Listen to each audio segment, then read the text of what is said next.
or the temple that has made the gold sacred. And you say, if anyone swears by the altar, it is nothing. But if anyone swears by the gift that is on the altar, he is bound by his oath. You blind men, for which is greater, the gift or the altar that makes the gift sacred? Whoever swears by the altar swears by it and by everything on it. And whoever swears by the temple swears by it and by him who dwells in it. And whoever swears by heaven swears by the throne of God and by him who sits on it. Woe to you, scribes and Pharisees, hypocrites! For you title mint and dill and chili, and have neglected the weightier matters of the law, justice and mercy and faithfulness. These you ought to have done without neglecting the others.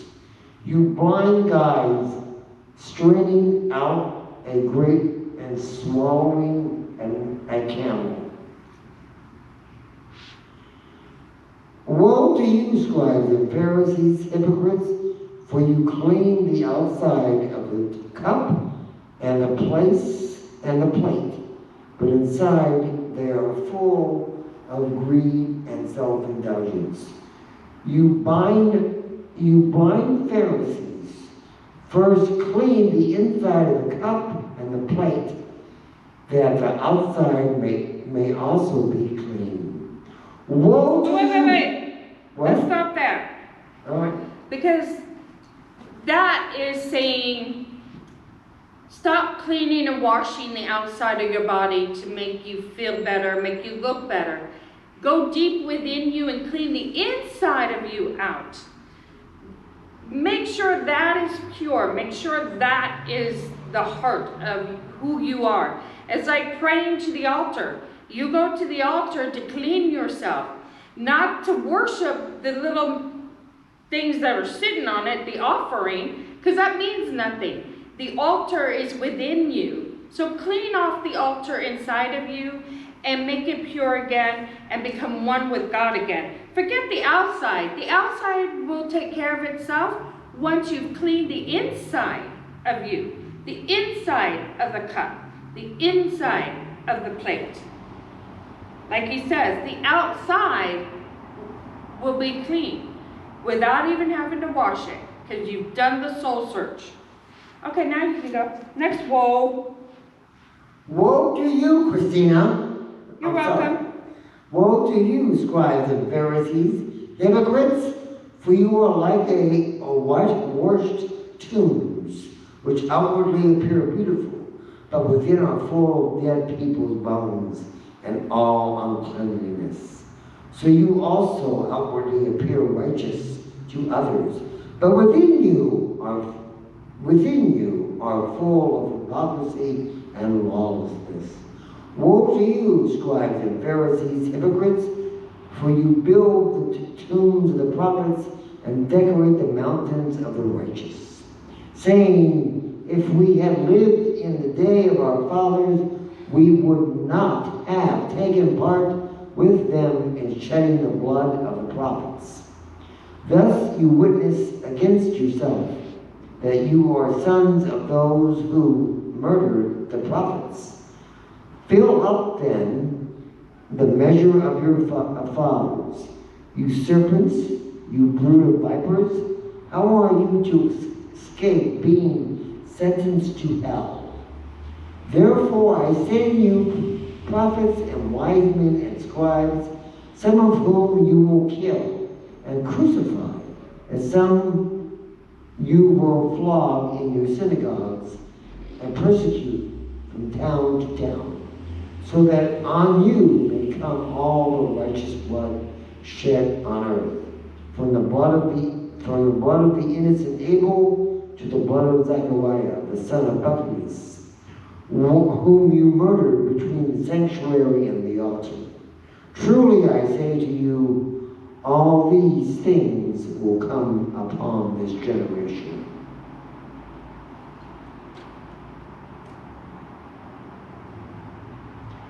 O Jerusalem, Jerusalem, the city that kills the prophets and stones those who are sent to it. How often would I have gathered your children together as a hen gathers her brood under her wings, and you would not. See, your house is left to you desolate. For I tell you, you will not see me again until you say, blessed is he who comes in the name of the Lord. Amen. Amen. That's just a magnificent chapter. Yep. And I looked up the word proselyte. It just means taking someone from one religion and converting them over to another religion. And that's why he goes on to say, you make him twice as much a child of hell as you, because you're convincing him that your ways are better than the ways they were brought up. So just FYI. Very, very good, Christina. Very good. All right, that will do it for today. Phone number? Phone number. My phone number is 818-843-4638. If you want to talk to me, and why would you not, please call, and I will talk to you. If you want to talk to Christina, please call me, and I will give her your number and what you said, and she will determine if she wants to call you back. So basically, I think this has been a very good session. Would you agree, Christina? Yes. Woe to those who don't clean the inside of a cup. Right. And my favorite line, the one I remember from my youth, I just love this one because I just love chickens, small chickens. Oh yeah, you do. How often would I have gathered your children together as a hen gathers her brood under her wings, and you would not. That is just so beautiful to me. So. Yeah, because Jesus wanted us all together as one. Exactly. And there are too many who didn't want that to happen. Exactly. And still to this day, there are many who don't want that to happen. Exactly. So we need to always remember, even the time of crisis that we're living in now, we are all one. Regardless of where we happen to live, we are all one, and we need to take care of one another in the best ways that we can to fight off the evils of each other. None of the world, because Earth can take care of herself. Mother Nature has no problem with wiping each and every one of us off this planet. But we need to learn how to cohabitate on this planet, because that's all it is.